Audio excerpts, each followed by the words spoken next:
said. It's how can we really be a vehicle to bring these values, the values of unity, of dignity, of respect, of kindness, of compassion, right? Of acceptance. How can we realize that we really are human beings? I may have a different name than you. I may have a different language that I speak. I may have a different educational background. I may like to eat different kinds of food, but at the end of the day, we are human beings.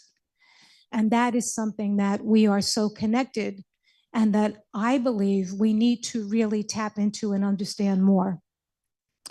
The International Day of Yoga at the UN is such an important day, in my opinion, because it allows us to bring spiritual values and a sense of the spirit into the work that we are doing, not only with the committee, but with the institution at large of the United Nations. We have heard on different yoga days and the speeches of the SDG and the President of the General Assembly, how yoga impacts the heart, it impacts the spirit. And I believe we need to have more and more of this as we go to the Summit of the Future that is going to happen in September. The only way that we can change the world and create a better world, a more inclusive world for everyone, I think, is if we realize that we really are not that different, that we really are so similar. Right? I really do believe that we want to have a better life. We want our families to be happy. We want our families to be healthy, right? I mean, these, I think, are just basic things. Yoga communities like the Brahma Kumaris and others have done so much work to make the lives of people on the ground better and better and better. Selfless service, we know, is seva, and that has changed the life of so many people. Be it given food, be it given clothes, be it education, medical services. I could go on and on and on and name different kinds of yoga communities, but I can go on and say, well, these other spiritual communities are doing this too. So in terms of what inspires me is the way people can really bring these values out into the world. This year's theme for Yoga Day was Yoga for Self and Society. Now, I think that we know the benefit of yoga for the self, but if we come together, we can see how yoga has created more prosperous but more peaceful societies. And I do know that yoga communities cultivate a culture of peace and nonviolence, which is so important in our world today. And this is what I am so excited about and why I continue to do what I do with regard to this kind of work, celebrating Yoga Day, celebrating Peace Day, and saying to Gayatri, what about this? Can you be here for that? These kinds of things. What kind of project or what kind of event can we continue to have and to plan together? The United Nations, I think, is such an important institution. We can criticize it a lot, but I love it. I've worked in the United Nations and I know what a positive institution it can be. It has a wonderful promise. And I'm hoping that some of the energy that we believe, that is the spiritual energy, can really be harnessed so that for the Summit of the Future, people can get inspired by something greater than oneself, something greater than the government agendas that all these people are representing, that goes beyond all of this, so that we can really come together from the heart and say, what is good for humanity as a whole? What is good for the precious planet that we have? So I think I've spoken a lot about things, but that's what inspires me. My love for the UN, my love for the humanity that we share, and the fact that the UN really could be better and better. I truly do believe that. At times I get so, negative about it and I get a little down and then I say, stop, that's not good thinking. Maintain the positivity and see that positivity and see all the positive people in the work that's been done. I know that it has been. People have told me that time and time again. So without further ado, I know we're going to have a very special evening tonight. And again, thank you so much for including me, and let's celebrate Yoga Day in this special way with so many good friends here. Om Shanti.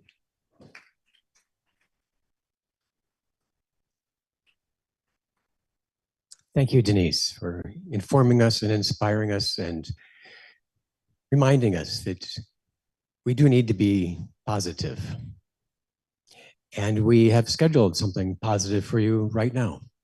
And so that's excellent timing that we are going to have a special dance that is going to elevate you and inspire you and bring a lot of positivity, because Jiali Wang is an award-winning and multidisciplinary dance artist based in New York, New York, working for Valerie Green Dance Entropy and Catherine Petit Creative as a dance artist and teaching artist in the contemporary dance field.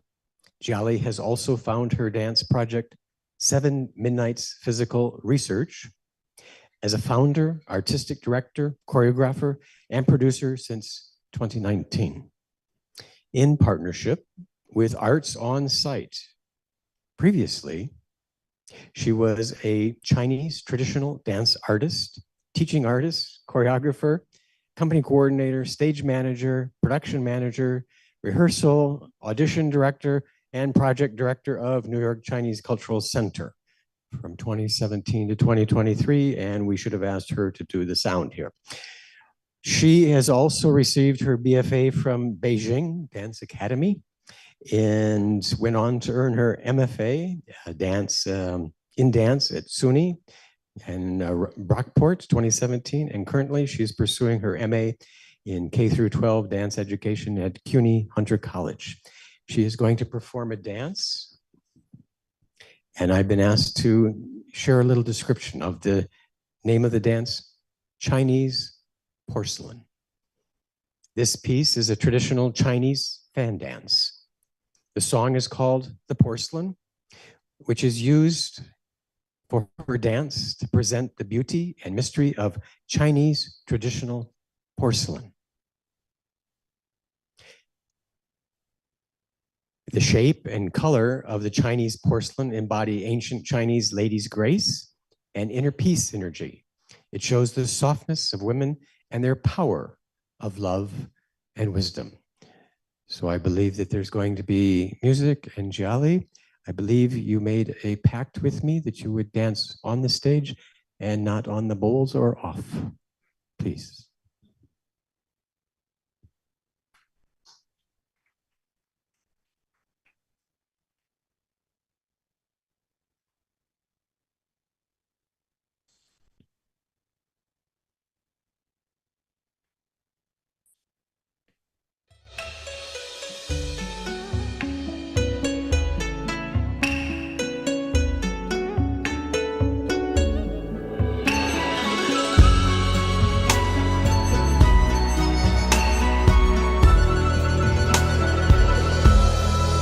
苏北勾勒出情话，笔锋浓转淡，瓶身描绘的牡丹，一如你梳妆，冉冉檀香透过窗，心事我了然，宣纸上走笔至此各一半，釉色渲染仕女图，韵味别私藏，和你嫣然的一笑如含苞待放，你的美一缕飘散，去到我去不了的地方。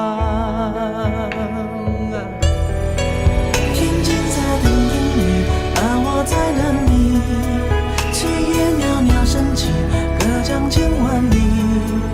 在遍地树根里放前朝的飘逸，就当我为遇见你伏笔。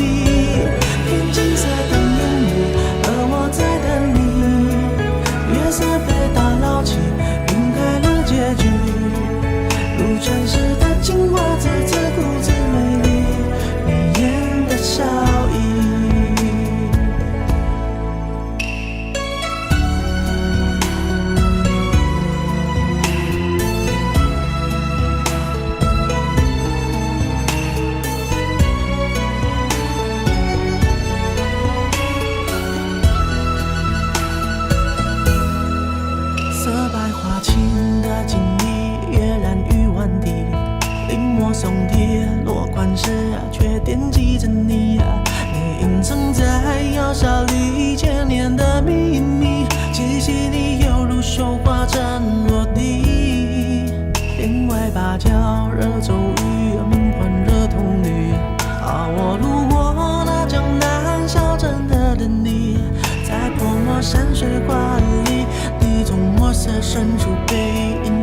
Thank you, Jiali.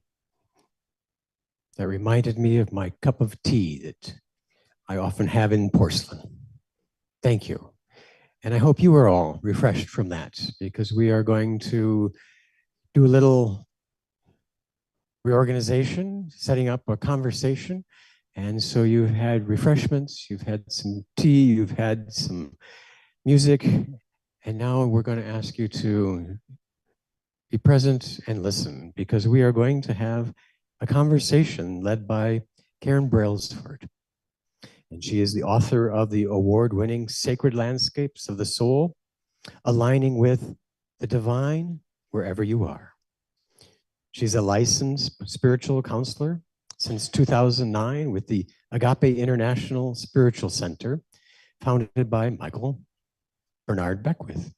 She has participated in the Dalai Lama's Global Vision Summit and was featured in the Lion's Roar online learning course, Wisdom for Wellbeing. Earlier this month, she led her first play shop at Omega Institute as a literary agent with Avitas Creative Management. She represented with the Peace Studios, Todd Schuster, the Pulitzer Prize winning biography, His Name is George Floyd, by Robert Samuels, and Toulouse Olanopia. Sorry. Karen spent more than 2 decades covering arts and cultures, Hollywood, fashion, beauty, and human interest as a staff writer and editor with Newsweek, Elle, People, and E! Entertainment. She is a regular contributor to Spirituality and Health, a Unity publication for which she recently interviewed her daughter, the actress and musician Amanda Stenberg, who stars in the new Disney Plus series Star Wars, The Acolyte.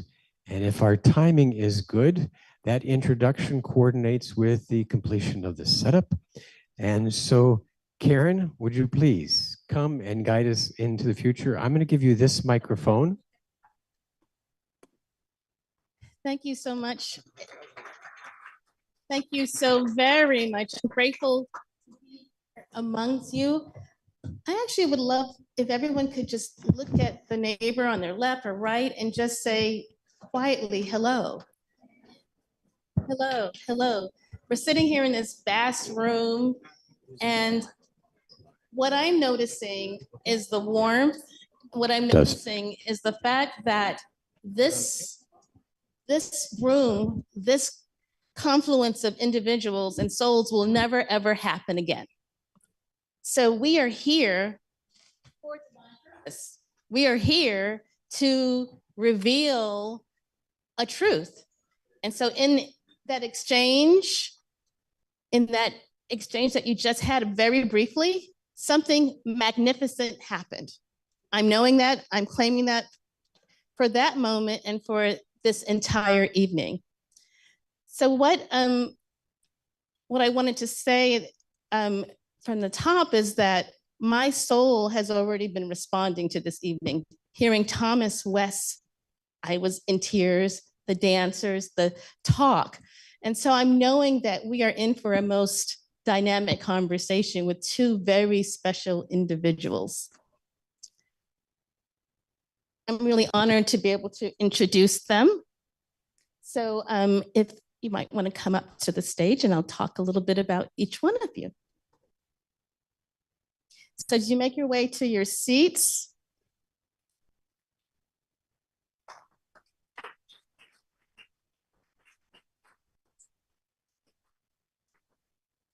the same.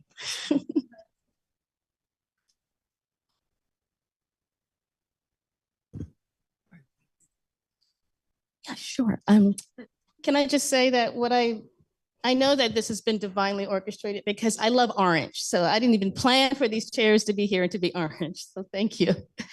So I'm first going to introduce Sister Jayanti, who is here after traveling to California, and we're so lucky to have her. Sister Jayanti is the additional administrative head of the Brahma Kumaris, the world's largest spiritual organization to be led by women. I must say that when Gayatri introduced invited me and we were talking in preparation for this meeting. She said, I said, well, how do you pronounce that name? And she said, just think giant. So that I think that pretty much sums it up. She's a spiritual teacher, much sought after international public speaker, author, and a visionary leader guided by spiritual values and principles. She embodies a unique blend of Eastern wisdom and Western education and culture, imparting the deepest spiritual truths with the utmost clarity. And I can attest for that because I actually prepared for this group, this meeting, by reading practical meditation, not just reading it, but embodying it. And I can say that I really was heartened and gladdened and made still. Really, my soul expanded upon just flipping over these various meditations. In these critical times in which humanity is facing up to the challenges of change, her message invites each of us to embody a positive vision of a brighter world. I was really touched by some of the topics that she's covered. Among them, leading from within. Leading from within. And then the spiritual consciousness to have at this time to work together better and deal with the critical human rights and environmental situation. And that's exactly why we are here today in the conversation we're going to be having. And so on my left, I am left-handed, and there's no preference here, but on my left, we have Thomas Moore. Thomas Moore is the author of the #1 New York Times bestseller, Care of the Soul. And I remember when I first came across that book, I believe I actually had like a trilogy of 3 different books in a compilation that was gifted to me. So I wanted to remember when did you come into my awareness, and I realized it was in 1992. So that's a long time ago. So thank you. And because subtitles are often omitted for space, but they explain so much, I wanted to just stress the title, the subtitle of your book, A Guide for Cultivating Depth and Sacredness in Everyday Life, Care of the Soul. He has written 30 other books, including Ageless Soul and The Guru of Golf, which really piqued my interest, and other stories about the game of life. They're about bringing soul to personal life and culture, deepening spirituality, humanizing medicine, finding meaningful work, imagining sexuality with soul, and doing religion in a fresh way. In his youth, he was a Catholic monk and studied music composition. He has a PhD in religious studies from Syracuse University and was a university professor for a number of years. He is also a psychotherapist, influenced mainly by C.G. Jung and James Hillman. So we have here, as you can see, 2 soulful, deep, and engaging individuals who are bringing, with your help, because you're here setting the stage, you're here creating what's happening in the conversation that's going to unfold. And I'm here as the facilitator, or as I see it, as the kind of a vessel just to kind of guide and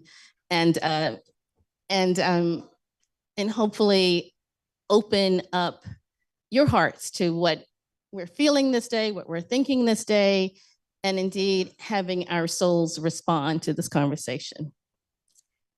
So when I was prepping, besides meditating daily with Sister Jayanti's book, I started thinking about the soul and what is the soul exactly?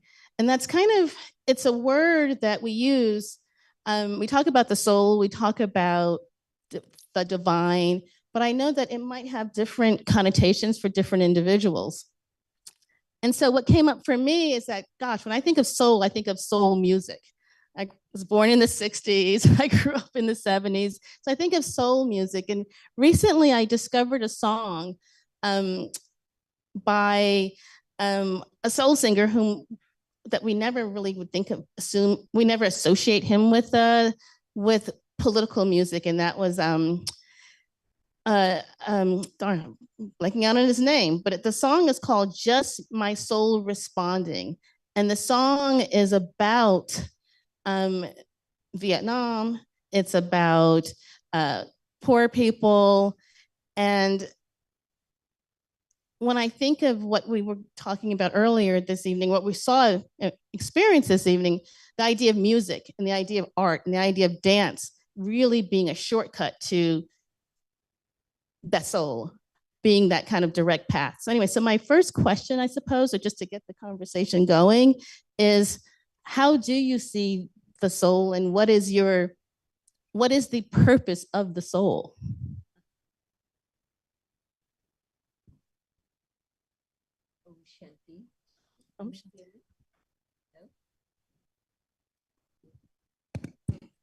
Yes. Om Shanti, a greeting of peace to everyone here, my sisters and my brothers. And it's lovely to be sharing a platform with two very eminent personalities. That's feedback, or our souls responding, I suppose. When I think about soul, I think about who I truly am, and my thinking, my feeling, my experiences, my memories, my personality, all of that for me is soul. And so when you say soul music, soul dance, it cuts across all boundaries and barriers and touches the soul, because when I'm in that awareness of soul, then that's what I can feel, that we are connected one to the other as a human family, a global family, and soul takes me beyond all the limitations and bodies that we otherwise put ourselves in. So what I'm hearing is that there are no barriers, that it's kind of this, that we're all part of this one thing that's unfolding.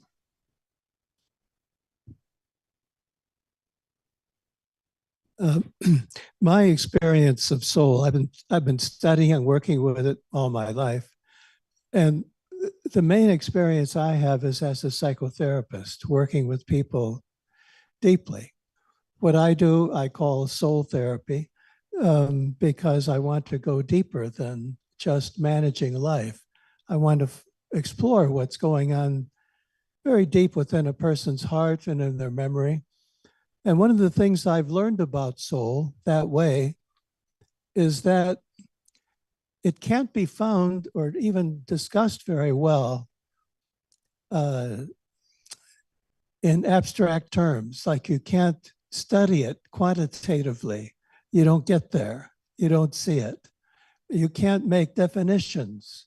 You can't do a research study, really, I think. It would have to be quite different in shape than what we usually do to find the soul. But recording in progress.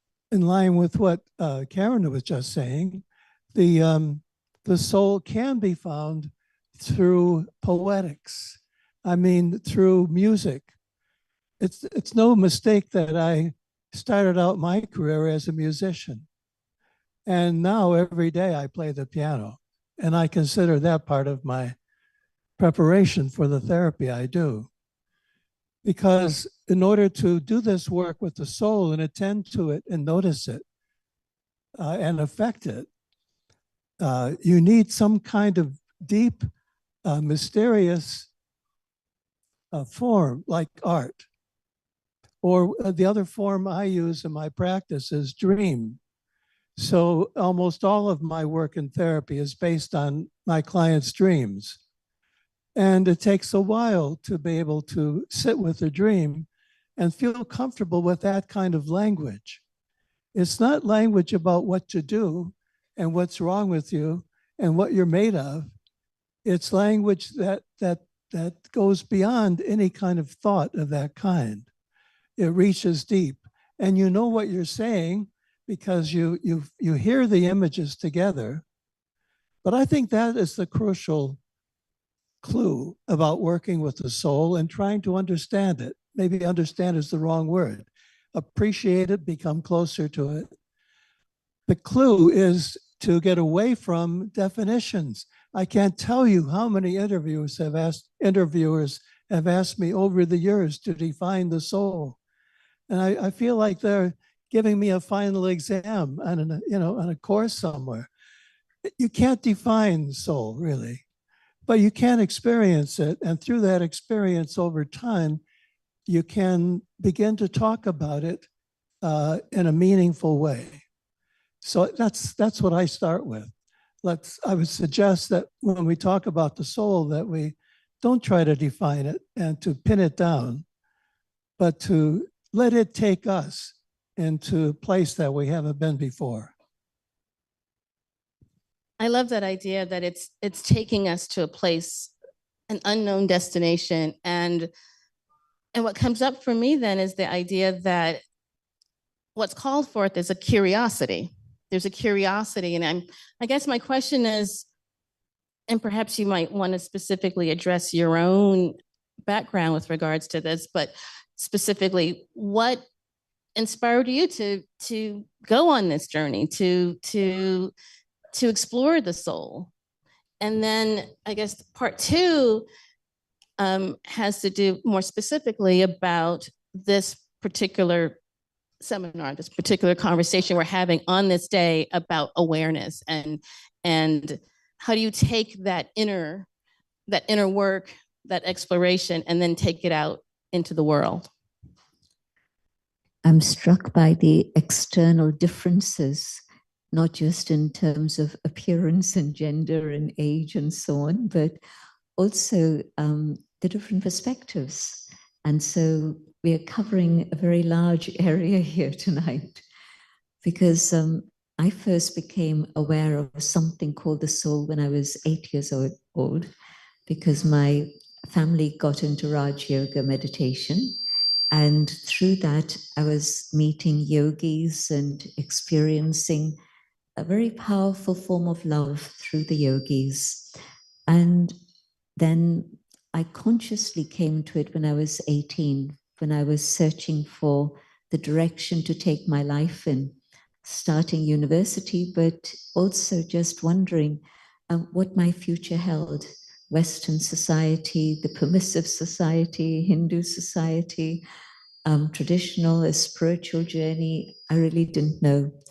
And then meeting a very powerful yogi, Dadi Janki, who had known me since I was a child. She spoke to me about conscience and how conscience has been colored by so many different influences. And because it spoke to me about my situation, I thought I need to understand this more. And I started my spiritual journey of Raj Yoga. And the more I study and practice these ideas, the more I recognize that the depth of the soul is incredible. And yes, to a certain extent, it's impossible to define. But on another level, it is possible to actually feel it. And maybe for some people, coming at it from an intellectual perspective might be difficult. But yet, when you start feeling the energy of that being of light that I am, and you can feel it here in the center of the forehead, just in front of the brain.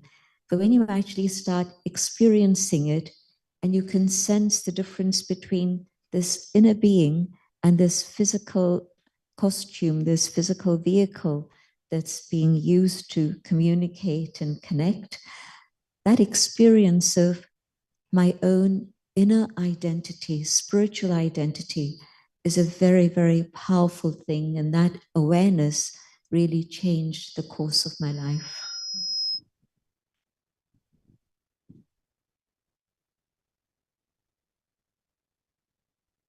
Yes, I started very early also with soul, understanding soul.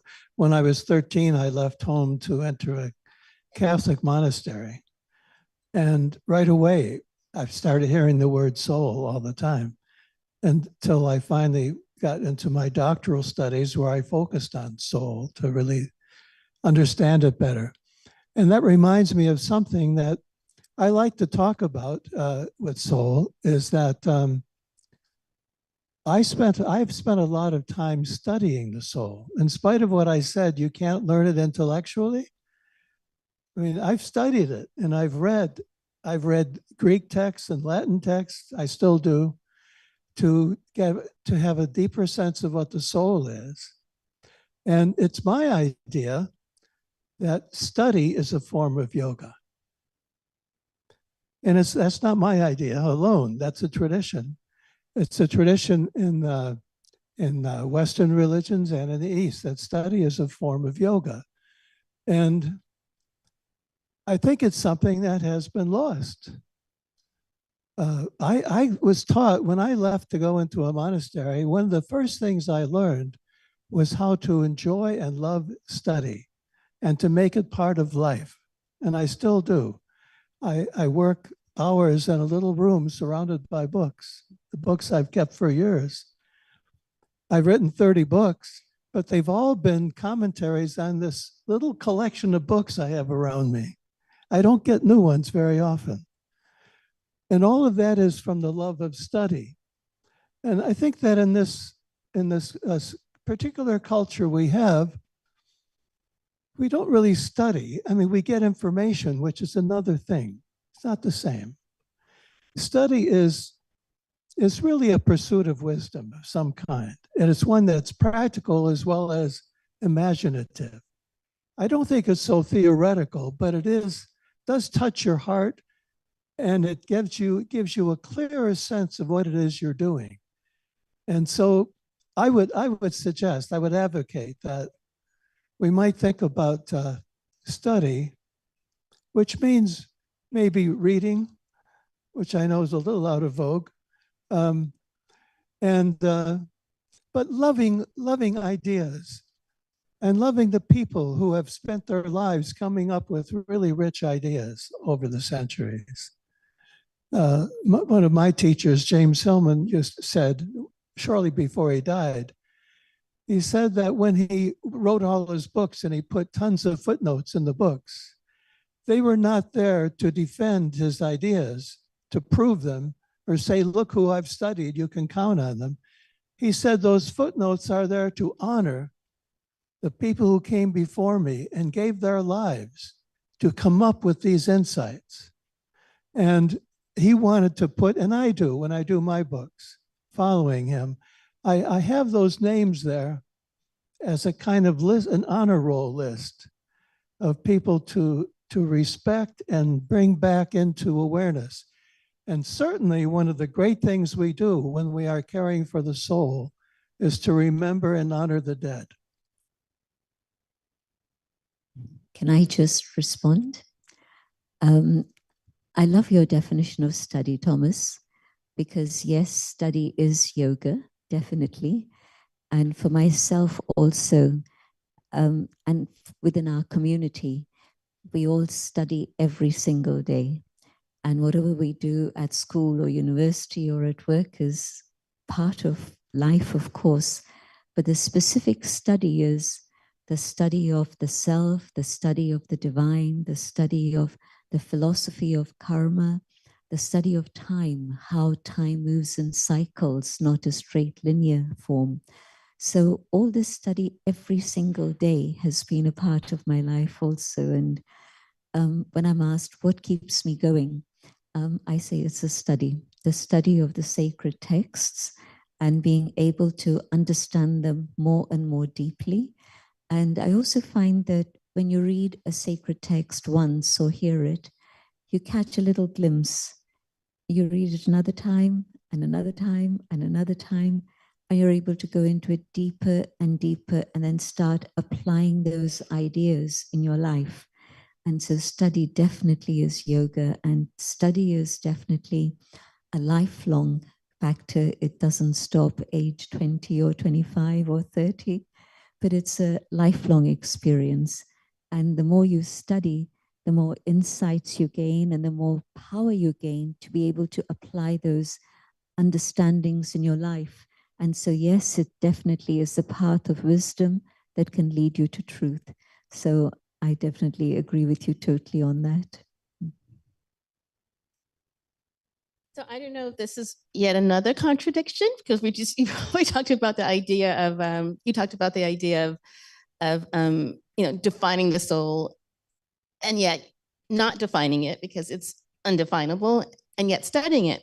So you said actually in response to your agreement to being here today, that I feel strongly that we need to stop paying attention to ourselves in our spiritual practices and teach the world how to have a greater vision. I devote all time to that purpose. And so it might, on the surface, seem contradictory, the idea that, you know, we're studying, we're practicing spirituality, we're meditating, we're doing all these things, and yet perhaps that's not where it should end. And so I'd love you to talk about that a little bit. One of my favorite topics, really. So I've always, since I was a young man, I have been interested in creating for myself, and maybe teaching it somehow, a way of developing a worldly spirituality.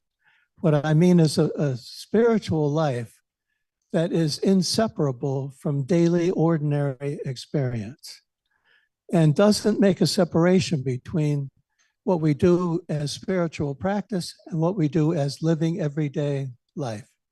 I want to have those together. So people ask me, how do you meditate? They asked me that today. I tell them that's easy, at the piano. I meditate at the piano, and I'm not just playing with words there. It's a real experience for me. It is extremely important to my life that I can go somewhere when I play the piano that I can't go anywhere else. I can't do it by sitting somewhere and meditating in the abstract. I can't do that. I can't do it by trying to improve my meditative practice. I can do it by listening to what Johann Sebastian Bach, I'm a classical musician, what he came up with in his extraordinary life and what he left us. I recreate that when I'm sitting there at the piano, and this tremendous spiritual vision that he had, spiritual in the sense of lifting us up.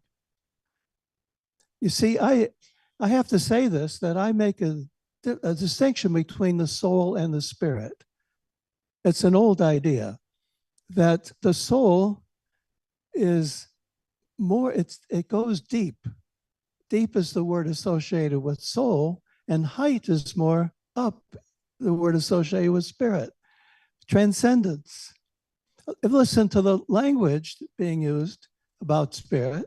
You will hear that, and that's wonderful. It's wonderful, and it's essential that we transcend. But I think we end up in dangerous territory when we separate from the deeper soul when we go up. So I've dedicated my life to this deep soul, the deeper soul. I think it's often neglected. So I have been, for 30 years, I've been invited to conferences on the spirit. And I go and I talk about the soul, which is a little different. It's not that they're not together and absolutely essential to each other. In fact, I think that to have a good spiritual practice, you must be tending your soul. What does that mean? It means that you take care of your home. The soul needs to be home.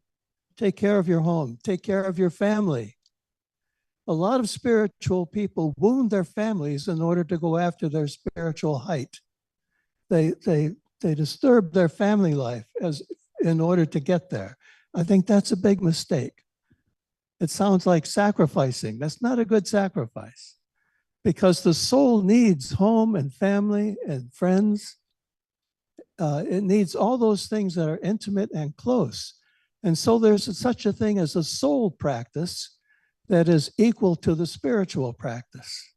But the soul practice is kind of odd, because the best way maybe for you to do your soul practice is to cook good food. That's soul work. And books have been written, and I've appreciated them, how when we cook, we are doing a kind of alchemy. We are doing something metaphorical. We are not only making food, we're making food for our families and thinking of them. We're trying to do something that is pleasurable and beneficial. That's tremendous activity for us. And I have found, as a therapist, many people have come to me, several, have come to me who were, let's say, going through, I remember one person going through quite a severe depression. And through our conversation, we discovered that the best thing she could do would be to start taking cooking lessons. And it was amazing what happened out of that, because that is nourishing the soul, which is ordinary, and it's close to home. And I think if we can do that and go as high as you want in your spiritual practice, you're okay. But if you neglect the soul, we end up with a kind of spiritual neurosis, which is another thing I've been interested in, the various kinds of spiritual neurosis. The ways our spiritual practice can get us into trouble, they need to be addressed too, and not just be positive about everything. We have to be able to look at the darker, more negative side of our spiritual practices. Again, if Yes, I'm just, I'll sit down.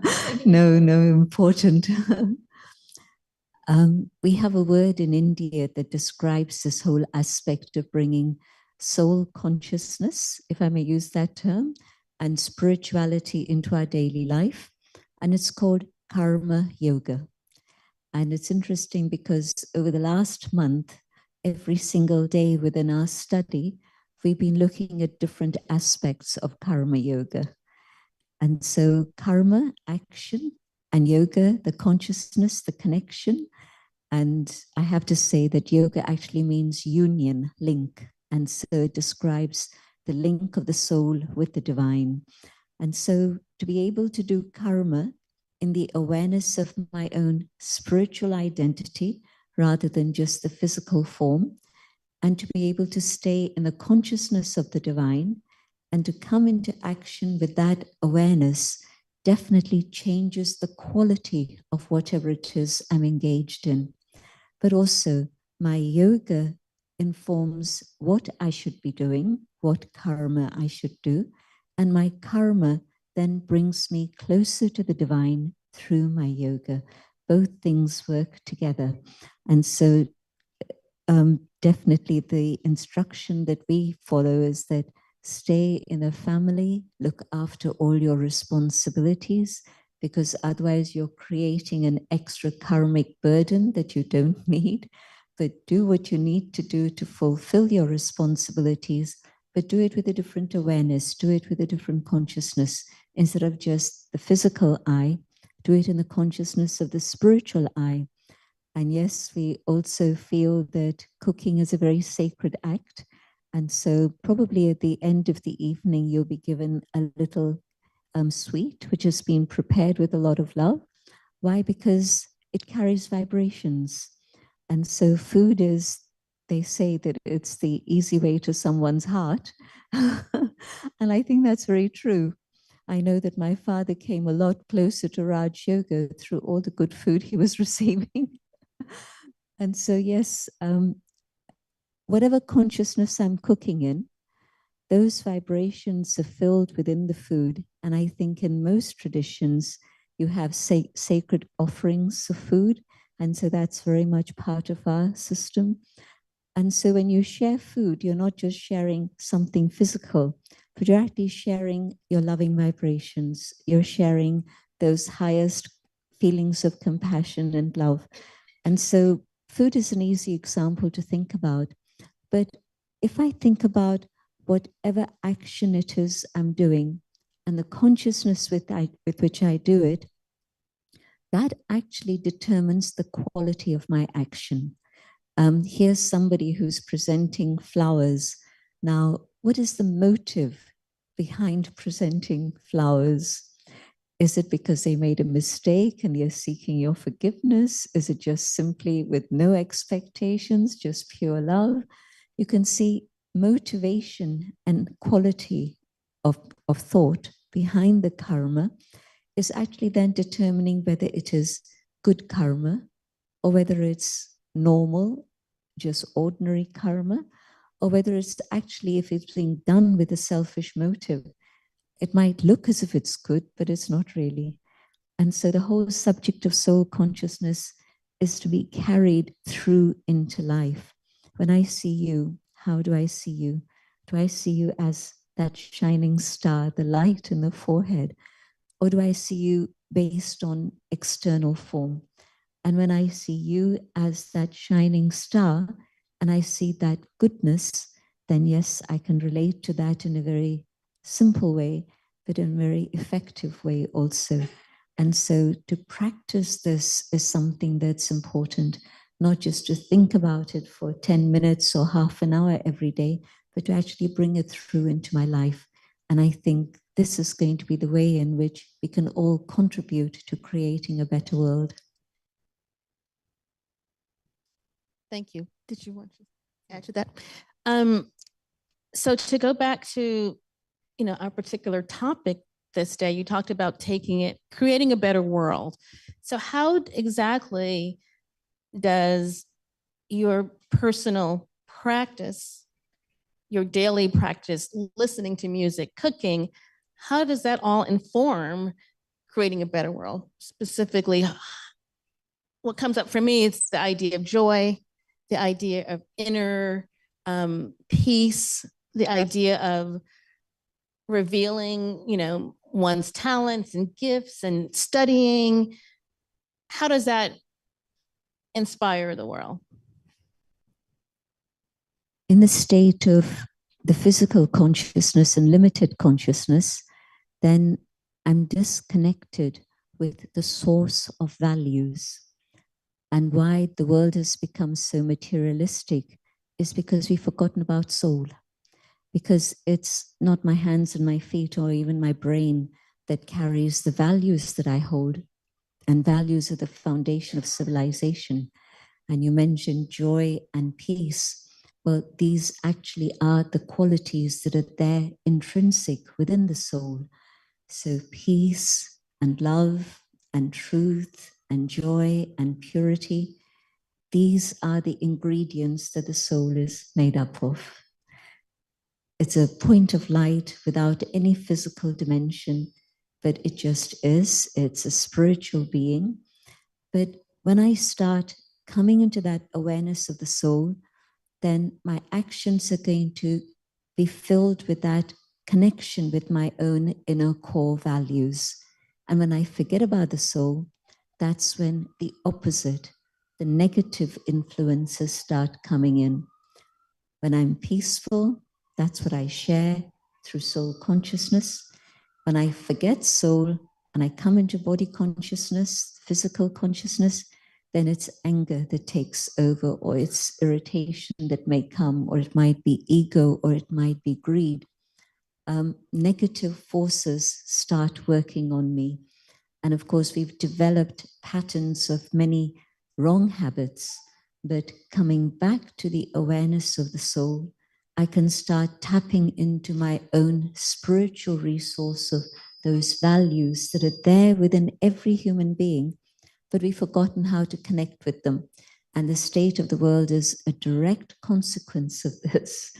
And so coming back to soul consciousness, whatever it is I do, whether I'm working in the office, I'm working in a hospital, I'm working in a school, whatever it is I'm doing, soul consciousness means I'm drawing out whatever I have inside so that the action is filled with that kindness, the compassion, the truth, the honesty, and so on.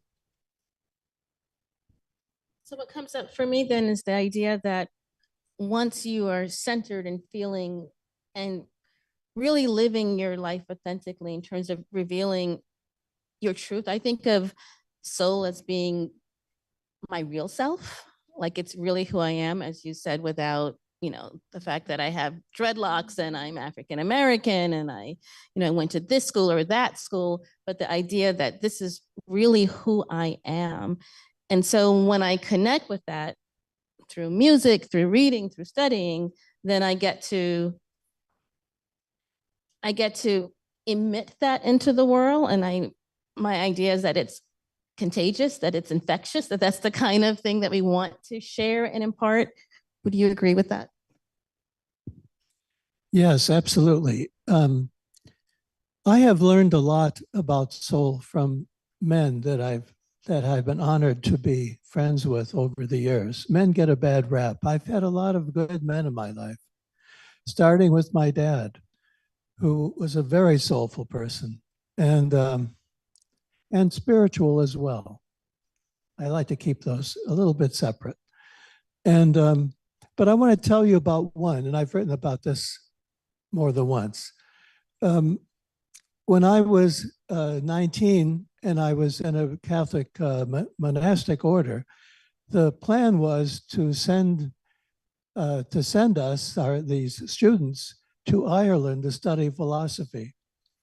And this was eons ago. I mean, eons. I'm going to make references that you'll think go back to ancient history. And I was on the Queen Mary going to Ireland in one of the lowest rooms you can get on it, very low place. And while I was there, an idea came to me.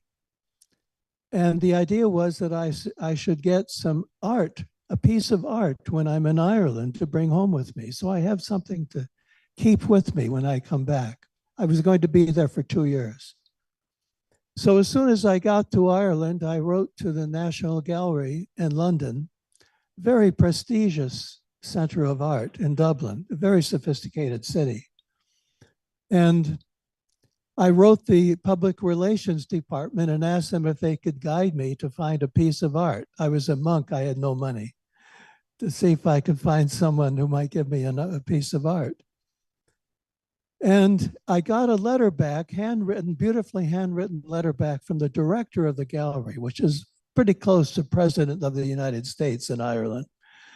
And he said, "Come see me. Come see me." Now, to me, that is a soulful act. He did not send it off to a functionary in his very large establishment there. He did not ask his secretary to answer this poor person who's looking for something that he can't afford. He said, "Come see me." And I went to see him at the National Gallery, 19 years old, and he was 70 at the time. And he was wearing a suit with a bow tie and had a shawl over his shoulders.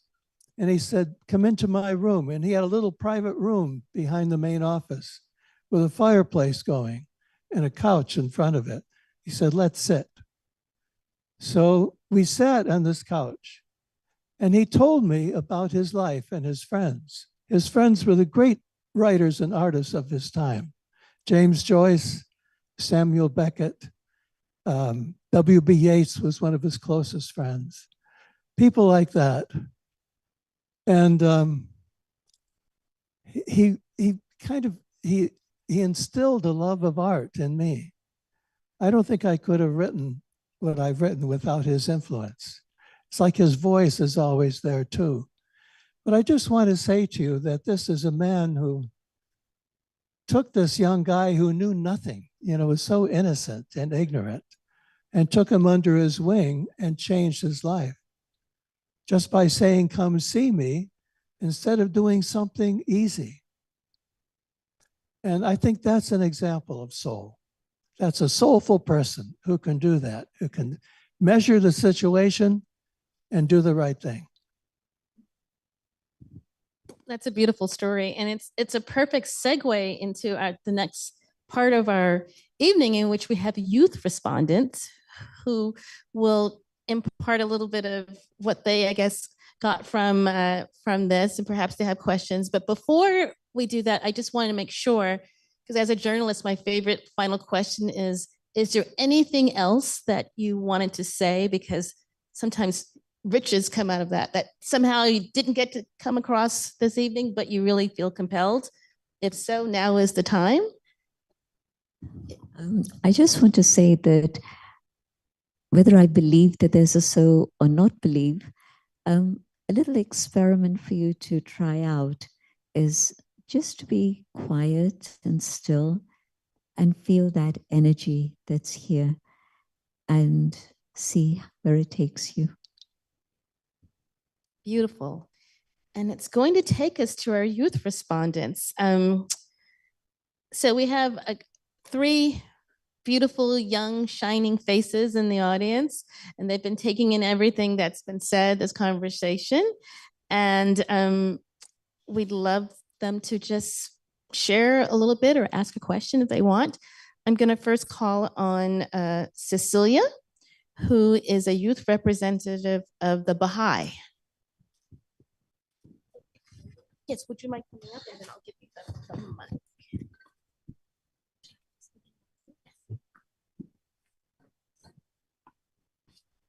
Oh, feel free to stand up though if you like. It's up to you. Yeah. Hi, everyone. My name is Cecilia Schirmeister. I serve as a representative to the UN for the Baha'i International Community. First of all, thank you so much to the organizers and to the speakers. I can really feel the love in this room. And I just want to say, I was also trained as a classical musician, so I so relate to what you've been speaking about, and also just this idea of study. And I mean, the Baha'i writings speak about work as worship. So I think there's really alignment on both of those ideas about how we can connect to the soul. The Baha'i writings talk about music as a ladder to the soul. So I feel so connected in that same way to what you shared. But I guess I'll just share that it's been so interesting to hear how you speak about the soul and the spirit. And the Baha'i writings, the Baha'i faith speaks about the material realm and the spiritual realm, and how some of the attributes that I know Denise spoke about earlier, nobility, dignity, unity, these are, I think about them as attributes of the soul. And in my work at the Baha'i International Community, we tried to bring these elements to the conversation at the UN space. So for example, what does decision-making and what does consultation among various member states, among various member states look like when we're thinking about the whole of humanity, and when we're thinking about justice and unity as the operating principles in a space. So what I would like to ask to the speakers then is, how do you think that practice, the practice of the soul, I guess what we've kind of spoken about, how one comes in contact with their soul, how can that have implications on more than just an individual level? Of course, it is rooted in the individual, but then what might that look like beyond the individual level? That's my question. Thank you so much.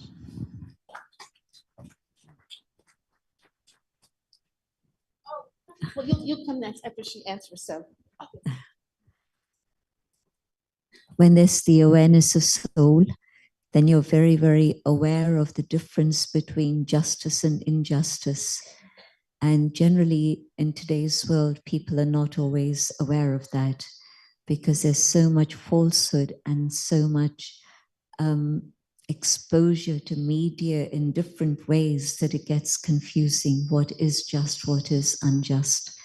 But in the awareness of soul and that connection with the divine, you know very, very clearly what is justice, and you have to check yourself as to whether you are moving on that path that is towards justice or whether you're going in a different direction. Soul consciousness really allows the conscience to become alive and alert and guide you in life. And so that, I think, is a very big missing factor in today's world, where we don't give ourselves the space or the time to be silent and listen to that quiet voice inside, because the voice of the conscience that can guide me in the direction of truth or falsehood, that becomes silent because I'm not listening to it. I haven't given space and time to be able to listen. Listening to that voice, and then having the power that comes through meditation, because then you're connecting with the divine to draw that power, then helps you move in a direction that can lead to justice. and so our next respondent is Sophie Schuster, who happens to be the daughter of Todd Schuster from Peace Studio. And Sophie has a BA in psychology and will begin her PhD studies at Clark University this August. Oh, hello. Oh, I don't know if it's working. Is it work? Yes. Okay. Well, first of all, I would like to thank my father for inviting me. And I'm utterly unprepared. I had no idea that I would be speaking, but I'm actually really filled with gratitude that I'm lucky enough to be here tonight. And a lot of what I've heard from the speakers are things that I've been feeling within but didn't know how to articulate. And it's really, really special to hear this expressed. And now I feel like I have words to really, share this with other people who I've been meaning to share it with. And I've been working in research in psychology for the past 2 years. And I've often struggled with what Dr. Moore mentioned about, the very quantitative approach that we have typically in research. That is important, of course. But for a while, I felt there's no way I want to go into research. I just want to be a clinician because I want to work with soul. I really want to connect with individuals and treat them as such, not as a pathology. However, I discovered qualitative research, and I found that that was a way to attempt to represent people's souls in research. And so I feel really inspired with a lot of what I've heard tonight, and I hope to bring that into my future clinical practice and continuing qualitative research. And a lot of what I've heard tonight also has me thinking about how I feel that people in my generation, which I think was mentioned, are disconnected from their values and they're seeking materialistic pleasures. Not that that's always, a bad thing, but I see a lot of my peers really struggling and feeling unfulfilled, even though they have wonderful family and friends around them, beautiful art.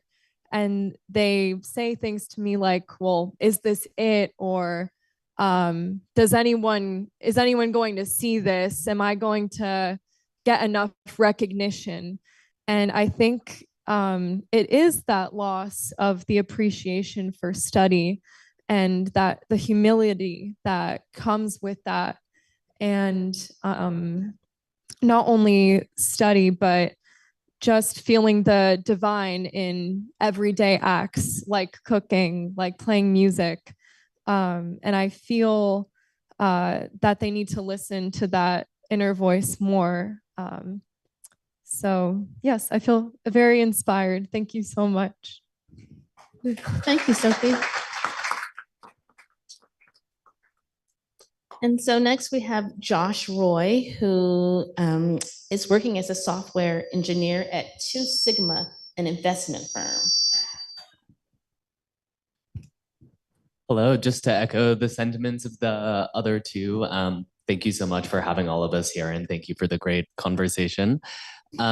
So this requires a little bit of there's a little bit of a background to it, but the main question comes to, I know we talked a lot about this sort of spiritual psychosis where the soul of things is not in the action, and this touches on the karma yoga as well. There's kind of a joke in my generation, which goes along the lines of, have you had your quarter life crisis yet? And this pretty much, I see this, I've experienced this myself. I see this in my friends, both at work, outside of work. And then I also teach Taekwondo part-time at Columbia, which, I also get to interact with the college students there. And there's a lot of this sort of, there's a duality where there's one side of, okay, have to get the results, heads down, let me write my code, practice my form, get gold in the competition. And then after that, you're like, well, what now? And then there's the other side where a lot of people in this situation, a lot of my friends turn to meditation, turn to something like this to sort of draw their connection or disconnection. I'm actually not sure what the right thing to look for is. Where then it creates a sort of detachment in a way where you're very mindful, as in focused, when you're writing your code, executing your trades, whatever it is. But then you know, you scroll through Instagram on the subway, and you get home and you're like, well, what have I been doing? Like, I can name these things, but there's this lack of feeling, I guess. So my question, I suppose, is two parts. One is, how do you bring that sort of soul element into things where, because I think this is really the answer to the whole quarter life crisis going on, where, you know, you're trying to accomplish something at work, you're trying to study for this test, but then on the flip side as well, once you get that, then I feel there's a community element, and you talked about this with food in particular, with cooking, that how do you sort of, you know, you're sitting in your cubicle, you're doing your work, you're interacting with your coworkers, how do you kind of spread that in a way that doesn't look like, you know, hey, pay attention to what you're doing, or something like that? Yes, thank you again for the talks as well. So if I understand correctly, your question is how do you share this inner awareness with others without proselytizing? Is that Definitely how do you share is the second part, and then the first two is how to avoid this sort of mindful zoning out, maybe, where you're very present in what you're doing, but at a shallow level, where maybe the spiritual mindfulness is there, but the soul mindfulness is there. Well, part of what you're asking about is how do you relate to others from what you have discovered that's important, without laying it on too heavy and just pushing people away because you're like maybe telling them what they should be doing and they should do what you do. And there are a couple very simple things I would suggest. One thing you can do is speak for yourself always. You can just say, you know what I've experienced here. This is me, this is my experience. It's more of a description of what you've gone through, and let them draw their own conclusions and maybe be inspired by what you've experienced. They will see and catch your enthusiasm if it's real. If you're trying to play tricks and, you know, trying to get other people to do what you want them to do, they won't react that way. They'll react differently. They may be caught in it. They may be caught up in you, and that happens a lot. There are so many, I would say, I feel like I'm getting off my own area here, but there's so many teachers around who are not worthy of your following. And you have to be cautious in this world who you follow. You've got to be intelligent. I always say that if there's any problem with spirituality in the world today, it's lack of intelligence in certain areas. You got to have your intelligence in high gear, you know, really see what's going on and not be misled. A lot of people get swept away by things that look good or offer them what they've been looking for, some sort of salvational fantasy. You know, I'm going to be saved from the things I'm going through. So you have to watch out for those things using your intelligence. And when you're the one who is like me, I'm in that position too. I give talks and, you know, I have been doing that for 30 years, the poor people who have followed me all along. I have to be careful that I don't inspire people to follow something that is not real for them. That you can play that card if you want, if you have some authority. You don't have to have too much. Just have something, a good voice. All you need sometimes. You know, people will follow you. So you have to. I think if you're going to be a leader, pushing a little further what you were saying, if you want to be, if you're going to be a leader, you've got to be.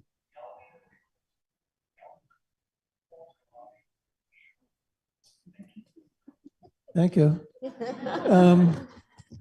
I've said enough. If you just move, just be cautious and self-reflective as you go. I think you're okay.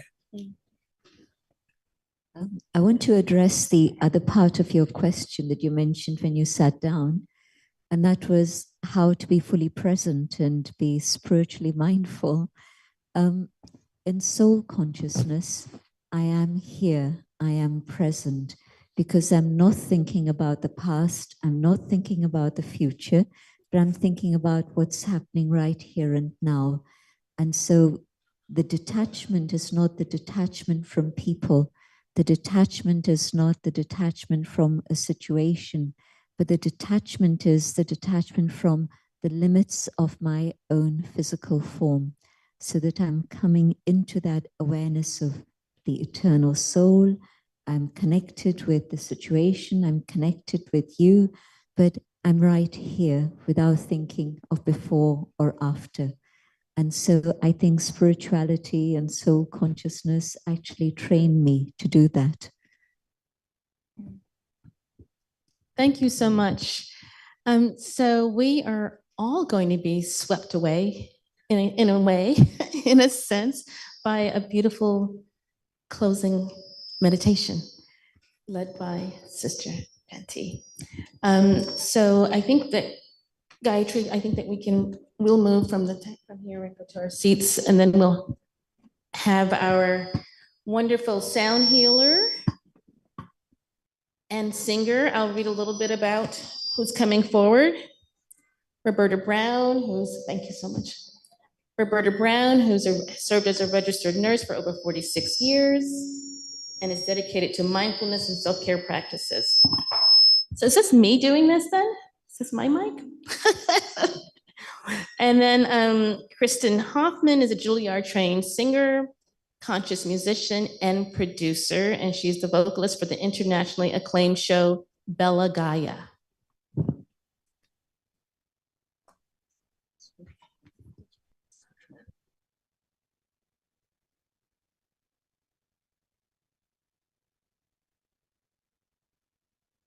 Just a huge appreciation for Thomas and for Karen. And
Soaking in this atmosphere of peace and love. I come to the awareness of the inner being, and I watch my thoughts. And as I watch, the speed of my thoughts slows down, and I can select the quality of thought I would like to have. I choose the thought of peace. And as I hold peace in my mind, it becomes more and more comfortable, more and more natural. And I begin to glimpse the original quality of the self, of the soul. I am the being of peace. And in this awareness of peace, I'm tuned to a different frequency. I can feel the presence of the divine. And from the source of peace, of love, of truth, of joy, of purity, I sense those vibrations reach me.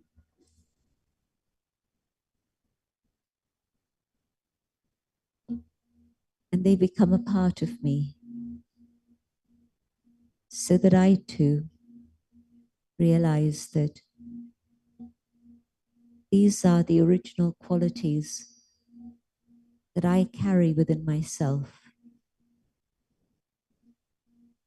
In this awareness of my eternal identity, I am peace. I am love.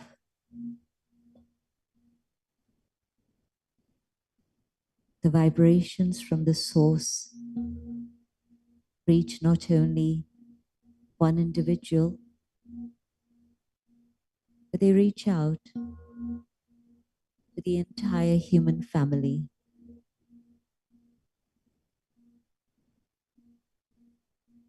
And souls are touched by these and respond to these vibrations.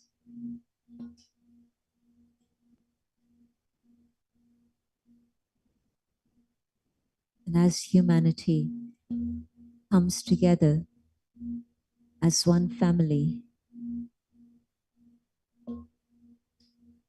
a new era begins, one of cooperation, one of harmony.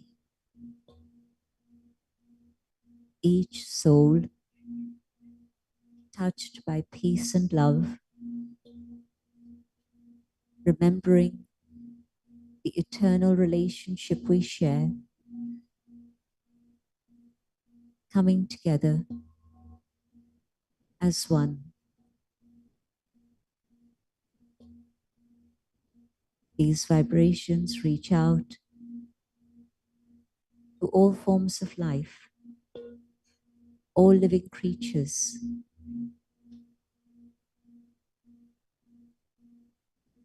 And they feel safety and protection. All life is sacred.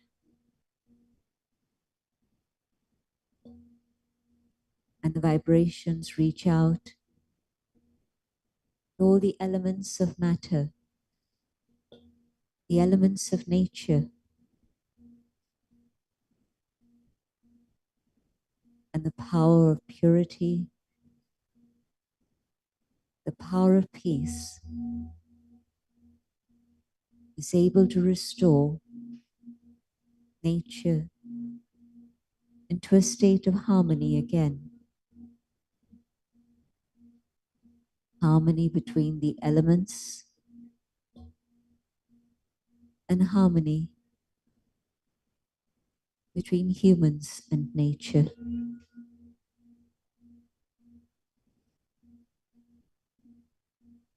And the power of peace, love, truth, and purity is able to renew the world so that the planet becomes a place of harmony, justice, and love.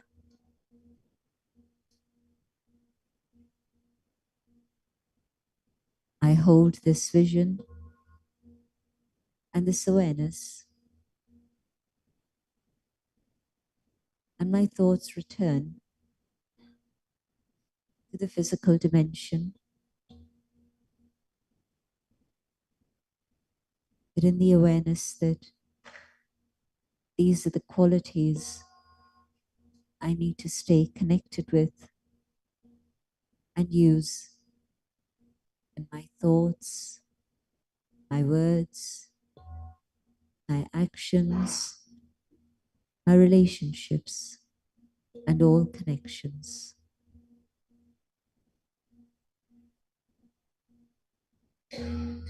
Om Shanti.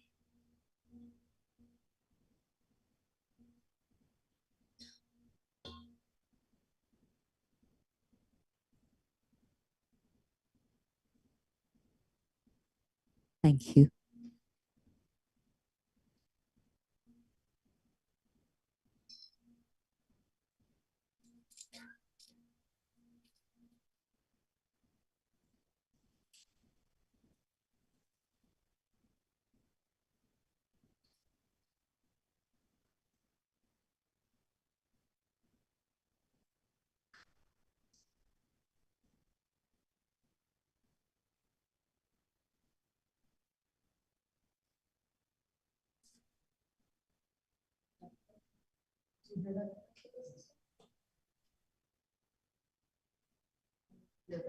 Is it connected to the full system? Yes. Yes?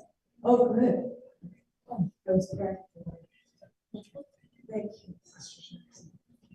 Thank you for that. So I'm going to be sharing a very special song today, Om Shanti. just want us to really step into that inner peace, that love that we are. Let the sound bathe your body, your soul, and your spirit.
Powerful yogi, you ask, they give. And so I'm hopeful and I am certain that you found something to go deep for the soul, that your spirit has ascended and has gone higher. Your cooking will be wonderful, and that you will become karma yogis and take all of this, whatever it is that has touched you, and share that in your life with others, however it may go. And there are a few sharings that we have to finish up with here, because one of the traditions of the Brahma Kumaris is that we like to give you something that you've taken in, an experience, and something that you can take in, not through your soul or your ears or your eyes, but through your mouth. And so as you leave through these two doors, I've been told you will get a blessing, and you will also get a toli, a sweet, something that will kind of sustain you spiritually until the next time. But I would also like to thank everybody who came, clap for yourselves, and those who shared and participated. Because we have some gifts, I believe, and I think the gift team is monitoring themselves and coming on, because I want to thank Dr. Thomas West for sharing. Is he still with us? He was the first. All right, well, and then Denise Scotto. We're kind of doing this in the order that they showed, I believe. Is Denise still with us? We have a gift from Sister Jayanti. Please come forward. Light's better over here. And is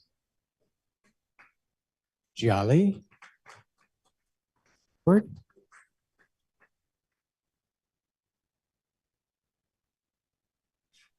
And I think then it's going to be Dr. Thomas Moore. Please come.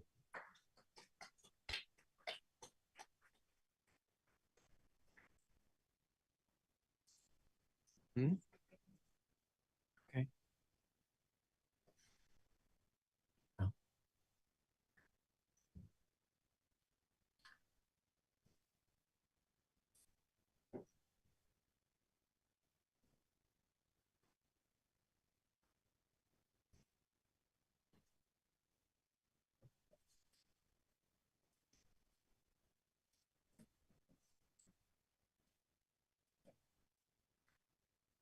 and a great conversation. Thank you.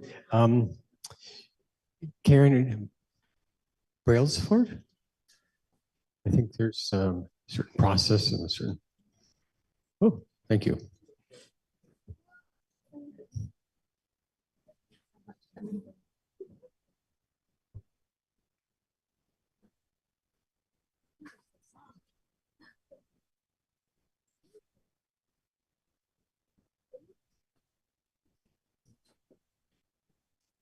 Do I have Roberta Brown? We've got, yeah. We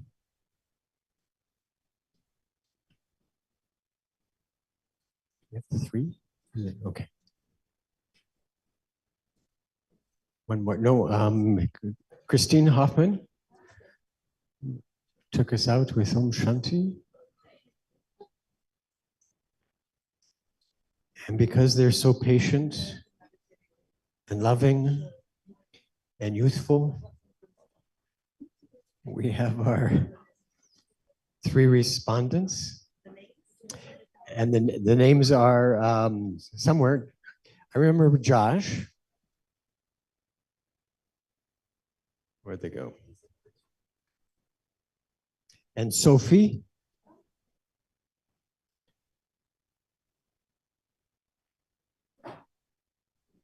And Cecilia.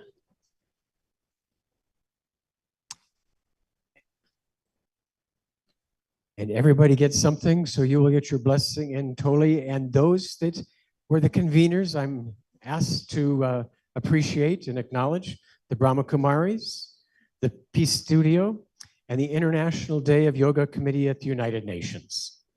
And also, there was support from co-conveners, Cosmos Journal, the Committee on Spirituality, Values, and Global Concerns at the United Nations, and the International Academy for Multicultural Cooperation. So thank you all for coming. Thank you all for participating. Thank you all for taking something and taking this awareness into action. Very good. Lovely. Thank you to the J Conference Center, which you are at, and the help of Didan. So thank you back there. Thank you, everybody here. May you travel safe. See you soon again. Om Shanti.